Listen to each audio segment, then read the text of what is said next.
కర్ణాటక ప్రాంతంలో భారీ వర్షాలతో ఆల్మట్టి నారాయణపూర్ ప్రాజెక్టులు ఉధృతంగా ప్రవహిస్తున్నాయి. అటు ఎగువ ప్రాజెక్టుల నుంచి మహబూబ్ నగర్ జిల్లాలోని జూరాల జలాశయానికి 3 లక్షల క్యూసెక్కులకు పైగా వరద నీరు చేరుతోంది.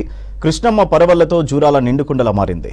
దీంతో ప్రాజెక్టు 41 గేట్లు ఎత్తి శ్రీశైలానికి 3,36,000 క్యూసెక్కుల ఫ్లడ్ను రిలీజ్ చేస్తున్నారు. పెద్ద ఎత్తున వరద నీటి రాకతో ఎగువ జూరాల జల విద్యుత్ కేంద్రంలో కరెంటు ఉత్పత్తి కొనసాగుతుండగా దిగువ జూరాల జల విద్యుత్ కేంద్రంలో ఉత్పత్తిని నిలిపివేశారు. జూరాల జలాశయం పూర్తి స్థాయి నీటి సామర్థ్యం 9.657 టీఎంసీలు కాగా ప్రస్తుత నీటి సామర్థ్యం 7.971 టీఎంసీలుగా కొనసాగుతోంది. ఫ్లడ్తో జూరాల ప్రాజెక్టు పరివాహక ప్రాంతవాసులు అప్రమత్తంగా ఉండాలని అధికారులు హెచ్చరికలు జారీ చేశారు. వరద ఉధృతి అంతకంతకు పెరుగుతుండటంతో నది వైపు వెళ్లొద్దని సూచించారు.